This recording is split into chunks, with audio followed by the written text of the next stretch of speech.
Hello everyone, कैसे हैं आप। आज हम शुरू करने जा रहे हैं lecture number 7 of this chapter called as mensuration. Practice set 7.4 की तरफ हम बढ़ चले हैं। अगर आपने पिछले लेक्चर्स नहीं देखे हैं तो प्लीज़ जाकर देखिए। 7.1, 2, 3 सब कुछ कंप्लीट कर लिया है। अब हम हैं 7.4 पे और एक नया कॉन्सेप्ट की शुरुआत करने वाले हैं इस लेक्चर से। इससे पहले हमने किया था area of sector related question. आज हम करने जा रहे हैं segment related question. But before we start, segment होता क्या है ये तो समझ जाएं। तो शुरू करते हैं आज का लेक्चर और समझते हैं सेगमेंट किसे कहते हैं। अगर आप देखिए यहाँ पर तो बहुत सिंपल वर्ड्स में लिखा है that segment of a circle is the reason bounded by a cord and it's corresponding arc. तो आप ध्यान से देखिए इस फिगर को, तो आई थिंक आपको समझ में आ जाएगा कि इधर एक कॉर्ड है, दिख रहा है आपको कॉर्ड ए बी, राइट। और फिर ये पार्ट जो है वो एक आर्क है। तो इसके बीच में जो एरिया आपको दिख रहा है उसी को हम बोलते हैं सेगमेंट। ठीक है, सेगमेंट का सिंपल मतलब है एक कॉर्ड और एक करस्पॉन्डिंग आर्क के बीच का जो एरिया है उसी को कहते हैं सेगमेंट। Is that clear. अगर वो माइनर आर्क है तो वो माइनर सेगमेंट कहलाएगा। आप देखो माइनर सेगमेंट का डेफिनेशन, एक कॉर्ड और करस्पॉन्डिंग माइनर आर्क है तो हम इसे माइनर सेगमेंट कहेंगे। अगर एक कॉर्ड और अगर करस्पॉन्डिंग मेजर आर्क है तो आप समझ जाइए उसको मेजर सेगमेंट कहेंगे। आई होप इट इज क्लियर। और अगर कॉर्ड की जगह डायमीटर है, कॉर्ड की जगह क्या है, डायमीटर है, तो उसे हम कहेंगे सेमी सर्कुलर सेगमेंट। क्या कहेंगे, semi circular segment. I hope all of you are clear with this. एक बहुत सिंपल सा कॉन्सेप्ट है ये कि आप एक सर्कल लीजिए, उसमें से, या सर्कुलर रीजन करेक्ट होगा, सर्कुलर रीजन लेना। तो सर्कुलर रीजन लेके अगर इतना पार्ट आप कट कर दें उसमें से, ठीक है, इतना पार्ट अगर आप कट कर दें उसमें से, तो इसे हम कहेंगे माइनर सेगमेंट। क्या कहेंगे, माइनर सेगमेंट। और जो बचा हुआ हिस्सा रहेगा ये वाला पोर्शन, इसे कहेंगे major segment. Is that clear. So minor segment और मेजर सेगमेंट को अगर चिपका दें तो आप देखो एक पूरा सर्कुलर रीजन बन जाएगा। I hope all of you are clear. Wonderful. इतना समझने के बाद आते हैं फॉर्मूलाज पर। अगर आप ध्यान से देखो तो area of segment, area of segment, okay, area of segment कैसे निकालेंगे। एरिया ऑफ सेगमेंट निकालने का एक बहुत सिंपल फॉर्मूला है, area of sector minus area of triangle. Yes, देखो आप ध्यान से, एरिया ऑफ सेगमेंट, ये जो सेगमेंट आपको दिख रहा है ना, ये कैसे बना है पता है, एरिया ऑफ सेक्टर। अगर आप ध्यान से देखो तो ये एक पूरा सेक्टर है, राइट, ये पूरा एक सेक्टर है। इस सेक्टर में से अगर आप इस ट्रायंगल को हटा दो ना, इस ट्रायंगल को अगर आप हटा दो, ये वाले ट्रायंगल को, तो आपको मिलेगा segment. Is that clear. So formula बहुत क्लियर है, area of sector minus area of triangle. But इस फॉर्मूला में एक चीज आपको समझना पड़ेगा, एरिया ऑफ सेक्टर तो सबको पता है, theta upon 360 into pi R square, ये तो सबको पता है। पर एरिया ऑफ ट्रायंगल का फॉर्मूला थोड़ा सा अलग है। यहाँ पर एरिया ऑफ ट्रायंगल का फॉर्मूला है half R square sine theta. ठीक है, एरिया ऑफ ट्रायंगल का फॉर्मूला क्या है, half R square sine theta. आप बोलोगे सर एरिया ऑफ ट्रायंगल तो half into base into height होता है, पर यहाँ पर आप बेस और हाइट आपको नहीं समझ में आएगा, आपको यही याद रखना पड़ेगा, half R square sine theta. हम इसके डेरिवेशन में नहीं जाएंगे, हम सिंपली याद रखेंगे area of segment is area of sector minus area of triangle. Area of triangle का formula half R square sine theta. अब अगर हम इन दोनों में से आर स्क्वायर को कॉमन निकाल दें तो बन जाएगा ये फॉर्मूला। ठीक है, अगर आर स्क्वायर को मैं कॉमन निकाल दूं तो ये फॉर्मूला हमारे पास आएगा, which is R square pi theta. आप इधर देख लो, pi theta upon 360 minus sine theta upon 2, ये हमारा डायरेक्ट फॉर्मूला बन जाएगा। ठीक है, तो हमारा fundamental formula area of segment का क्या है, area of sector minus area of triangle. ठीक है, फिर उसके अंदर आपने फॉर्मूला सब्स्टिट्यूट किए, कॉमन निकाला आर स्क्वायर को, तो आपके पास ये रेडीमेड डायरेक्ट फॉर्मूला बन गया। तो आप क्वेश्चन पे डिपेंड करेगा कि आपको कौन सा फॉर्मूला यूज़ करना है। तो फटाफट सम्स की ओर चलते हैं और समझते हैं कैसे इसको अप्लाई करना है और कैसे इसको सॉल्व करना है। तो ये है हमारा पहला question. In figure 7.45 if A is the centre, ठीक है, आप देख सकते हो angle P A R 30 degree है, तो एंगल पी ए आर तो थीटा हो गया, सेंट्रल एंगल हो गया ये 30 degree, right. A P radius है 7.5। आपको ढूंढना है एरिया ऑफ सेगमेंट। तो आप डायरेक्टली फॉर्मूला यूज़ कर सकते हो तो सोल्यूशन में हम लोग यहाँ पर लिखते हैं that angle PAR is the central angle, तो ये थीटा ही हो जाएगा। कितना डिग्री दिया है? 30 डिग्री दिया हुआ है। इसके अलावा AP जो है it is nothing but the radius, right. अगर आप देखो ये सेक्टर दिख रहा है ना आपको, तो R अपने को दिया हुआ है 7.5 सेंटीमीटर, नहीं है तो यूनिट्स ले लेते हैं। अब आपको ढूंढना है एरिया ऑफ सेगमेंट, राइट। तो एरिया ऑफ सेगमेंट का डायरेक्ट फॉर्मूला लेते हैं, R² pi theta upon 360 minus sine theta upon 2। डाल दूँ सब कुछ इसके अंदर, R की जगह 7.5 the whole square, right. Pi का वैल्यू दिया है 3.14, so it is 3.14 into theta कितना डिग्री है? 30 upon 360 minus sine 30 degree divide by 2, right. तो 7.5 का स्क्वायर, मैंने एक टेक्निक आपको बता दिया था कि 7.5 अगर यूनिट्स प्लेस पे 5 है तो आप 7 ले लो, उसके अगले कॉन्जुगेटिव नंबर के साथ मल्टीप्लाई करो तो ये आपको 56 मिलेगा। तो आप इसको लिखोगे 56.25, ये जो 5 का स्क्वायर, राइट। अब इधर कैंसिल करते हैं, देखो 0 0 काटते हैं, 3 1 जा 3 12 जा, तो आपको मिलेगा 3.14 बाई 12। इधर तक आया समझ में? Minus, can you tell me the value of sine 30? Trigonometry में आ जाओ, साइन 30 का वैल्यू है हाफ, तो आप इधर डाल दोगे तो 1 अपॉन ये 2 ऑलरेडी है, तो 2 इंटू 2 मतलब ये बन जाएगा 1/4। इधर तक आया समझ में? तो ये 56.25 इधर है, इसको रिड्यूस कर लें क्या? थोड़ा सा कर ले, या मेरे ख्याल से मत करो तो ज़्यादा अच्छा है। क्यों बताऊँ मैं? क्योंकि यहाँ पे है ना LCM लेना आसान हो जाएगा, डिनोमिनेटर सेम बनाने का ना अपने को, तो LCM लेना बहुत आसान हो जाएगा। अगर आप इसको डिवाइड कर देते हो ना तो कैंसिलेशन थोड़ा क्रिटिकल हो सकता है। तो आप मुझे बताओ अब क्या मल्टीप्लाई करूँ मैं? LCM लेने के लिए क्या करूँ मैं? इधर 12 बनाने के लिए मुझे किससे मल्टीप्लाई करना पड़ेगा? 3 से मल्टीप्लाई करना पड़ेगा। वंडरफुल, अगर आपने 3 से मल्टीप्लाई किया तो ये मिला 56.25। इधर डिनोमिनेटर जो है ना वो सेम हो जाएगा, चेक दिस, 12 हो जाएगा, तो यहाँ पर 12 लिख देते हैं, और ये ऊपर होगा 3.14 minus 3। Can everybody see that? समझ में आ रहा है ये सबको? Very good. तो ये बनेगा 56.25। इधर जब आप माइनस करते हो तो 0.14 अपॉन 12, ये इतना आपको मिल जाता है। अब ये तो भैया करना पड़ेगा, 2 6 जा 2 7 जा, तो आपको मिला 56.25 इंटू 0.7 अपॉन 6। तो अब ये डिविजन मल्टीप्लिकेशन का काम है, इसको तो करना ही पड़ेगा, कोई चॉइस नहीं हमारे पास। तो 56.25 इंटू 7 पहले कर लेते हैं, 7 5 जा 35, 7 2 जा 14, 15 16 17, 7 6 जा 42, 43, 7 5 जा 35, 39, मतलब ये अपने को 393.75, इधर 0.7 है तो एक और 39.375, 39.375 डिवाइड बाई 6। अब इसको डिवाइड बाई 6 कर लीजिए, ठीक है। डिवाइड बाई 6 कैसे कर लेंगे? 39.375 डिवाइड बाई 6। चलो बताओ मुझे, 6 6 जा 36,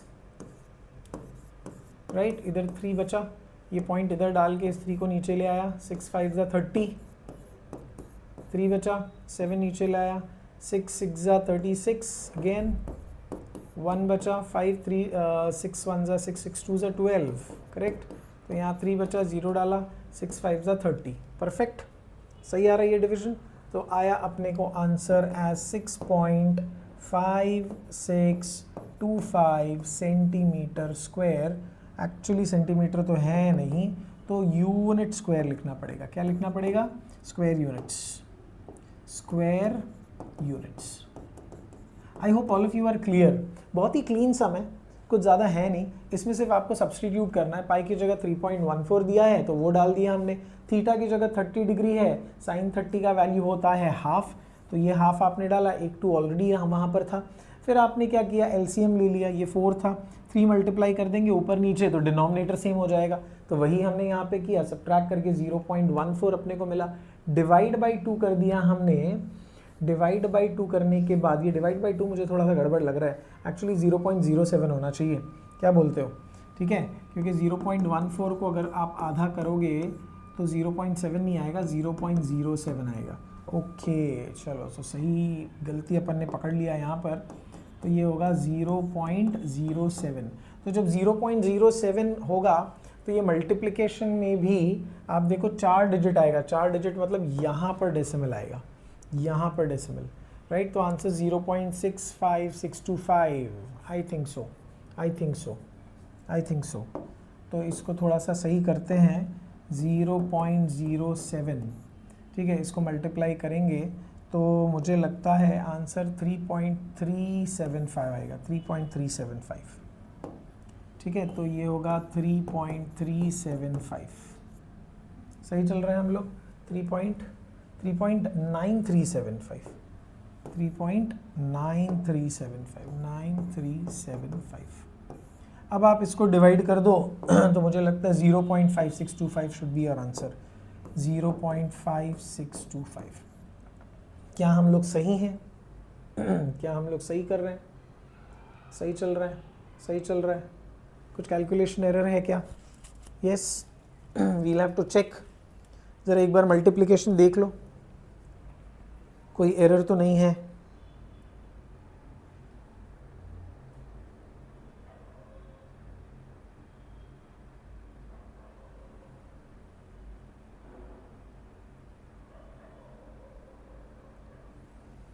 ओके, तो 0.65625, 0.65625, 0.65625 इज़ योर फाइनल आंसर।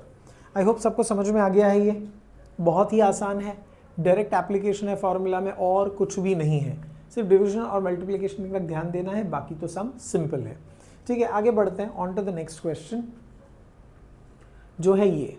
इसमें अगर आप ध्यान से देखो, O is the centre of the circle, measure of PQR दिया हुआ है, तो आपको पता है measure of arc is always equal to its corresponding central angle, बराबर। तो measure of arc PQR is equal to measure of corresponding central angle, right. तो एंगल POR का मेजर बन जाएगा ये, कितना डिग्री मिलेगा? ये थीटा 60 डिग्री हो जाएगा, ठीक है। रेडियस दिया है क्या? OP is the radius, wonderful. So radius is OP and that is equal to 10 centimetre, right. आपको ढूंढना है area of the shaded portion. चलो आप मुझे बताओ एरिया ऑफ शेडेड पोर्शन क्या है? Area of shaded portion is nothing but area of segment. क्या सब पहचान पा रहे हैं कि एरिया ऑफ सेगमेंट वाला सम है? परफेक्ट। तो एरिया ऑफ सेगमेंट का फॉर्मूला हम यहाँ पे लगा देते हैं, which is r square pi theta upon 360 minus sine theta by 2, right. तो इसमें r की जगह आप मुझे बताओ 10 डालेंगे, तो 10 का स्क्वायर, पाई का वैल्यू 3.14 दिया है, into 60 upon 360 minus sine 60 divide by 2, wonderful. तो ये हो जाएगा 100। यहाँ पर एक एक जीरो कैंसिल करके 6 कर देंगे, और चाहिए तो और भी रिड्यूस कर दें क्या? चलो इतना ही रखते हैं, 3.14 डिवाइड बाई 6, एलसीएम में आसानी होगी। साइन 60 का वैल्यू कितना है? साइन 60 का वैल्यू है √3/2। क्या वैल्यू है? √3/2। तो अगर मैं √3/2 लिखूं तो √3/2 इंटू 2 हो जाएगा। आ रहा है सबको समझ में? ठीक है, ओके। अब इसके बाद what next? If you wish you can divide this, इसको डिवाइड कर लो, कर ही लेते हैं मेरे ख्याल से। 2 3 और ये 1.57 देगा अपने को, तो ये हो जाएगा 100 मल्टीप्लाइड बाई 1.57 अपॉन 3 माइनस 1.73। आप देखो √3 का वैल्यू क्वेश्चन में है, डिवाइड बाई 4, ठीक है। यहाँ तक आ गया।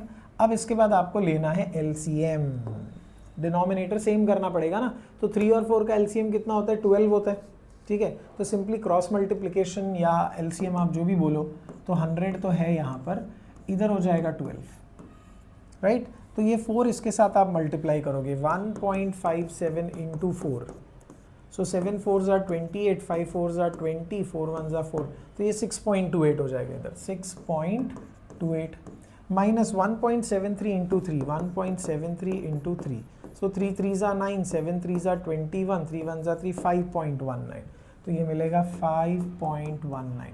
अब आप सब्ट्रैक्ट कर लो, 5.19, राइट। तो इधर 18 हो गया, ये 9, ये 0 और ये 1, तो ये आपको मिलेगा 100 और ब्रैकेट में होगा 1.09 डिवाइड बाई 12, तो ये होगा 109 डिवाइड बाई 12। ठीक है, अब 109 डिवाइड बाई 12 है तो मुझे लगता है प्लेन डिवीजन, जो रेगुलर डिवीजन है वही कर लेना चाहिए। तो यहाँ पे 109 डिवाइड बाई 12, तो 12 9 108 होता है। ठीक है, तो आपने एक पॉइंट डाला, एक ज़ीरो डाला, तो कम पड़ा, आपने एक और ज़ीरो डाल दिया। ठीक है, अब 12 8 96 होता है, तो मिला 4, तो ज़ीरो डाला। 12 3 36 होता है, तो I think this should be enough. तो ये अप्रॉक्सीमेटली अपने को देगा 9.083 यूनिट अगर है तो आप डाल दो सेंटीमीटर स्क्वायर, और ये सम समाप्त। क्या आपको समझ में आ रहा है? एब्सोल्युटली सिंपल था ये भी डायरेक्ट एप्लीकेशन वाला सम था, सिर्फ कैलकुलेशन पे ध्यान देना है और इस सम में ज़्यादा कुछ नहीं है। सब्सटीट्यूशन करो, कैंसिलेशंस करो जहाँ तक हो सके। √3 का वैल्यू डाल दिया हमने, फिर एलसीएम ले लिया हमने और सॉल्व कर दिया तो आंसर निकल गया। Is everybody clear? So I think this is a direct plain question. आगे बढ़ते हैं on to this next question. इसमें कहा है in the figure 7.46 if O is the centre of the circle, PQ is a chord, angle OPQ 90 degree है, मतलब थीटा अपने पास है। Area of the shaded region is given as 114। Oh wow, तो एरिया ऑफ सेगमेंट इस बार दिया हुआ है, आपको रेडियस ढूंढना है। चलो करते हैं, कैसे मिलेगा लेट्स चेक। तो हमारे पास क्या क्या है? हमारे पास है theta, angle POQ is nothing but theta which is equal to 90 degree. Perfect. इसके अलावा एरिया ऑफ सेगमेंट दिया हुआ है, area of shaded region. Area of shaded region क्या है? एरिया ऑफ शेडेड रीजन है एरिया ऑफ सेगमेंट ना, तो एरिया ऑफ सेगमेंट अपने पास ऑलरेडी है विच इज 114। यूनिट डाल देना, क्या दिया है? सेंटीमीटर स्क्वायर डाल देना, मार्क्स जाएगा। अब अपने को ढूंढना है रेडियस R, तो एरिया ऑफ सेगमेंट का ही फॉर्मूला यूज करते हैं। Area of segment is equal to direct formula R square pi theta upon 360 minus sine theta divide by 2, right. तो एरिया ऑफ सेगमेंट की जगह हम लोग लिखते हैं 114, देखते जाओ। R स्क्वायर अपनी जगह है, पाई का वैल्यू क्वेश्चन में दिया है 3.14, theta is 90 divide by 360 minus sine 90 divide by 2, correct. तो ये 114 अपनी जगह रहेगा, R स्क्वायर। चलो आप इसको सॉल्व कर लो, 1 ज़ा 4 ज़ा, ठीक है। तो आप इसको और भी रिड्यूस कर लो, 2 ज़ा 1.57, तो आपके पास मिला 1.57 डिवाइड बाई 2। आप मुझे बताओ साइन 90 का वैल्यू कितना है? How much is sine 90? Wonderful, sine 90 is 1, correct. तो आपने देखा कि 114 है, R स्क्वायर है, डिनोमिनेटर सेम है, तो इसको आप अगर सब्ट्रैक्ट करोगे 1.57 माइनस 1, तो ये क्या देगा? ये सिंपली आपको देगा 114 is equal to R square and you have 0.57 divide by 2। इतना समझ में आया? अब आप सारे नंबर्स को एक साथ ले जाओ, तो 114 into 2 divide by 0.57 is equals to R square. इधर तक आया समझ में? अब डेसिमल को देख के बिल्कुल मत घबराओ, आप सिंपली डेसिमल हटाओ। मुझे बताओ डेसिमल हटाना है तो मुझे किससे मल्टीप्लाई करना पड़ेगा? 2 डिजिट है तो अपने को 100 एडजस्ट करना पड़ेगा, ठीक है। अगर आप ये 100 एडजस्ट करते हो तो आपको मिलेगा 114 into 2 into 100 divide by 57 is equal to R square. इधर तक समझा? अब 57 के टेबल में क्या 114 जाता है? तो आपको 7 का टेबल सोचना पड़ेगा। 7 1 ज़ा 7, 7 2 ज़ा 14, तो अगर मैं 7 2 ज़ा कर दूं तो मुझे 14 मिलेगा, और 5 2 ज़ा 10 प्लस 1 11, तो ये डायरेक्टली आप देखो हो जाएगा 2 से डिवाइड। अब इन सबको मल्टीप्लाई कर लो ना, तो मुझे R स्क्वायर कितना मिलता है पता है? 400 मिलता है। अगर R स्क्वायर 400 है तो R का वैल्यू कितना हो गया? 20 centimetre, and that becomes your answer. Can everybody see this? कितना आसान सम था। अगर आप लोग डर रहे थे इसको सॉल्व करने के लिए तो मुझे लगता है ऐसे ही डर रहे थे, कुछ था नहीं। बस प्रॉपर एप्लीकेशन आप फॉर्मूला के अंदर वैल्यूज़ का करो, ठीक है, सब्स्टिट्यूशन करेक्ट करो और बस करेक्ट ऑर्डर में सॉल्व करते जाओ, तो कोई भी दिक्कत नहीं है। Okay, I hope all of you are clear with this. सबको बिल्कुल ईजिली समझ में आ रहा है ये, ऑलराइट, ठीक है। आगे बढ़ते हैं on to the next question. अब ये सम में क्या क्या दिया है? ये सम में हमको दिया है एंगल ABC 45 डिग्री, ए सेंटर दिख रहा है हमको, angle ABC 45 degree, very good. AC दिया हुआ है 7√2, AC का वैल्यू है 7√2। मुझे बताओ AC और AB दोनों इक्वल होगा क्या? ये भी 7√2 होगा। अगर ये 7√2 है तो ये आइसोसेलेस ट्रायंगल है, तो ये एंगल भी कितना डिग्री है? ये एंगल भी है 45 degree. Can we get theta? अगर अपने पास दो एंगल मालूम है तो वंडरफुल वंडरफुल। तो ये क्वेश्चन बहुत ही अच्छा क्वेश्चन है। तो सॉल्यूशन में हम क्या लिखते हैं? हम लिखते हैं इन ट्रायंगल ABC, ठीक है, ज्योमेट्री है ना तो थोड़ा सॉल्व करना पड़ेगा। AB is equal to AC which is equal to 7√2, correct. क्या रीजन लिखेंगे इसका? रीजन लिखेंगे रेडियाई ऑफ सेम सर्कल, बराबर, सेम सर्कल का रेडियस है ये, okay. Radii of same circle के बाद therefore I can say angle ACB is equal to angle ABC, correct. इसका रीजन आएगा आइसोसेलेस ट्रायंगल थ्योरम, सही है ये। अब मुझे बताओ ये दोनों में से एक एंगल का मेजर मालूम है ना ABC का, तो therefore angle ACB and angle ABC ये कॉन्ग्रुएंट है यहाँ पे, इज इक्वल टू कितना डिग्री हो गया? 45 डिग्री हो गया। अब ये तीनों angle ACB plus ABC plus BAC, ये तीनों का टोटल कितना होता है? 180 degree. You know it is angle sum property of a triangle, correct. अब डाल देते हैं इनका मेजर, ये 45, ये भी 45, ये तो अपने को पता नहीं है, थीटा ले लेते हैं क्योंकि सेंट्रल एंगल है ये, तो आपको 90 plus theta is equal to 180 मिल जाएगा। तो थीटा का वैल्यू मिलेगा 180 माइनस 90, मतलब थीटा इज इक्वल टू कितना डिग्री हो गया? 90 डिग्री। वंडरफुल। अब आपके पास थीटा आ गया है और रेडियस तो आपको ऑलरेडी पता है, कितना है रेडियस आप मुझे बताओ। रेडियस यही है ना, AB और AC, यही तो रेडियस है हमारे, विच इज 7√2 सेंटीमीटर। अब आपके पास रेडियस है और थीटा है, तो क्या हम एरिया ऑफ सेगमेंट निकाल सकते हैं? बिल्कुल निकाल सकते हैं। तो फटाफट हम लोग एरिया ऑफ सेगमेंट निकालने के लिए बढ़ते हैं आगे। तो थीटा हमारे पास है 90 डिग्री और रेडियस हमारे पास है 7√2 सेंटीमीटर। तो एरिया ऑफ सेगमेंट का फॉर्मूला डालते हैं। क्या फॉर्मूला एरिया ऑफ सेगमेंट का? r² pi theta upon 360 minus sine theta by 2। चलो r की जगह 7√2 द होल स्क्वायर। पाई का वैल्यू दिया है क्या क्वेश्चन में? नहीं दिया है, तो I think we should take 22/7, या दिया नहीं है ना, क्या करें? 22/7 इंटू थीटा कितना मिला है अपने को? 90 into 360 minus sine 90 divide by 2, correct. तो ये 7 का स्क्वायर 49, √2 का स्क्वायर 2, सो 49 इंटू 2 कितना हो जाएगा आप मुझे बताओ? 49 इंटू 2, ठीक है, 4 2 ज़ा 8 19, तो ये 98 आ जाएगा यहाँ पर। इधर ये कैंसिल होके बाई 4 हो जाएगा। इसको और रिड्यूस कर दूँ तो ये हो जाएगा 11/14, सही है। साइन 90 का वैल्यू तो है 1। अब एलसीएम लेना पड़ेगा अपने को, तो 98 आपको डिनोमिनेटर 14 बनाने का ना, सही बात है। तो आप इधर क्या कर रहे हो? आप सिंपली इसको मल्टीप्लाई कर रहे हो 7 के साथ। ऐसे ही लेते हैं LCM. I hope all of you are aware of it, सबको पता ही है।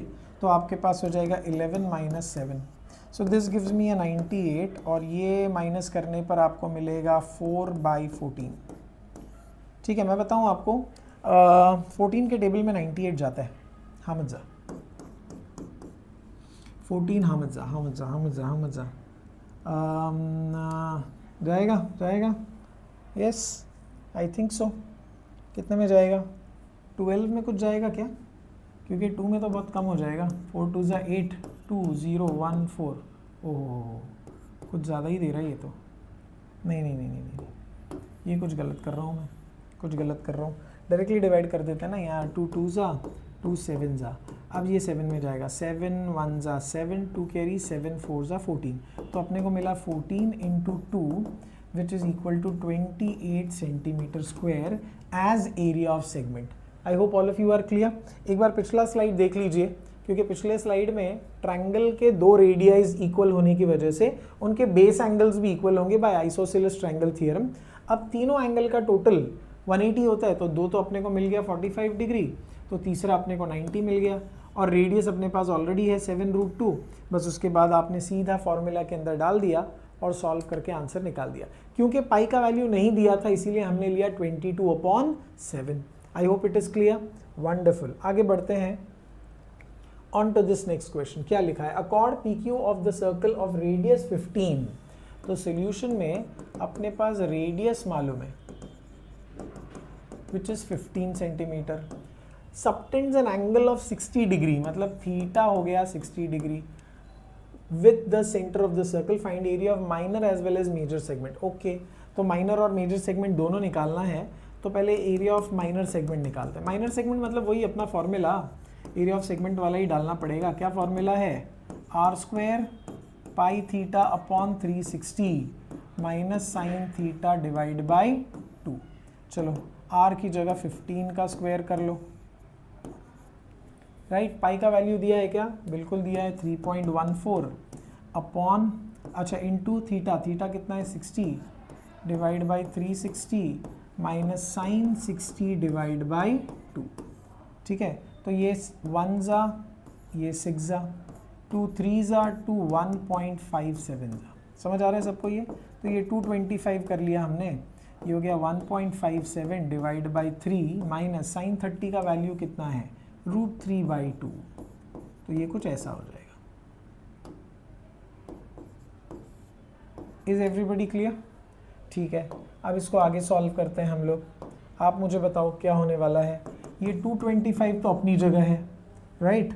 इधर √3 का वैल्यू डाल देते हैं, 1.57 upon 3 minus you have 1.73 divide by 4। अब करना कुछ नहीं है, सिंपल क्रॉस मल्टीप्लिकेशन या LCM बोल लो आप। ये 12 हो जाएगा, 4 से इसको मल्टीप्लाई करो, कितना होगा बताओ? 7 4 ज़ा 28, 4 5 ज़ा 20, 22, 4 1 ज़ा 4, 5 6। वैसे ही 3 से करेंगे, 3 3 ज़ा 9, 7 3 ज़ा 21, 3 1 ज़ा 3, 5.19, और ये माइनस कर दो। तो ये 6.28 माइनस 5.19, आई थिंक लास्ट सम में भी कुछ ऐसा ही था। तो ये एक सम हमने किया था 225, और इधर अपने को मिलेगा 1.09 डिवाइड बाई 12, करेक्ट। तो आपको कुछ करना है नहीं, रिड्यूस और कुछ होगा तो नहीं मुझे लगता है। ये मल्टीप्लाई कर दो आप, इसको 225 से मल्टीप्लाई कर दो, जो भी आएगा उसको डिवाइड बाई 12 कर देना, ठीक है। हो जाएगा क्या? 9 5 ज़ा 45, 5 0 ज़ा 0, 5 1 ज़ा 5 0, 9 2 ज़ा 18, 2 0 ज़ा 0 1, 2 1 ज़ा 2, तो 0 0 8 1 2।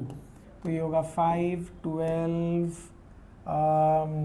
6 7 7 14 1 15, ये हो जाएगा 4 और ये हो जाएगा 2। तो अपने को मिलेगा 245.25 डिवाइड बाई 12। अब इसको नॉर्मल डिवीजन कर लेना, जैसे ये वाला डिवीजन होता है ना, वो कर लेना, तो आंसर आ जाएगा 245.25 डिवाइड बाई 12। सो 12 2 ज़ा 24, ये 2 ले लिया, सॉरी ये 5 ले लिया ना, 2 कहाँ से आया? 5 ले लिया, ये डेसिमल ऊपर डाल दिया, इधर 2 डाल दिया नीचे, तो एक ज़ीरो लेना पड़ेगा मुझे लगता है, ज़ीरो लेके फिर एक डेसिमल डालते हैं। हाँ, तो 12 2 ज़ा 24, 12 3 ज़ा 36, 12 4 ज़ा 48, राइट। तो ये अपने को कितना मिलेगा? 48 है ना, तो 4 बच जाएगा यहाँ पर, फिर ये 5 नीचे ले आओ, तो 12 3 ज़ा 36, राइट। तो ये बचेगा 15 माइनस 6, 15 माइनस 6 करेंगे तो कितना बचेगा बताओ? 459, एक ज़ीरो डाल दिया, 12 7 ज़ा 84, तो ये बस हो गया 20.437 सेंटीमीटर। सेंटीमीटर सेंटीमीटर है क्या? हाँ, सेंटीमीटर स्क्वायर। तो ये आपका आंसर बन जाएगा। I hope all of you are clear. एक बार कैलकुलेशन फटाफट से चेक कर लो आप कि हमने कुछ गलत तो नहीं किया है। 225,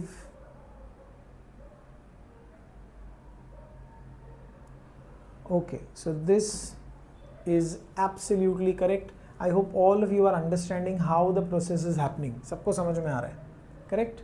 So with this we come to the end of this lecture. ये लेक्चर काफ़ी इंपॉर्टेंट है क्योंकि इसके अंदर हम लोगों ने कुछ बड़े क्वेश्चंस किए हैं। कॉन्सेप्चुअली ये बहुत सिंपल है क्योंकि डायरेक्ट सब्सटीट्यूट करना है और सॉल्व करके आंसर निकालना है, बट कैलकुलेशन में माइंड यू आपको बहुत केयरफुल रहना पड़ेगा। आई hope all of you have understood it well. Please speed को थोड़ा बढ़ा के अगर आपको देखना है तो देख लो, ठीक है, और अगर आपको ये स्पीड सही लग रहा है तो स्पीड में करना, पर इसको सॉल्व करना, सिर्फ देखना बिल्कुल भी नहीं है। All my video lectures have to be solved as it is mathematics. So thank you very much. See you in the next lecture. Till then, bye bye and Jai Hind.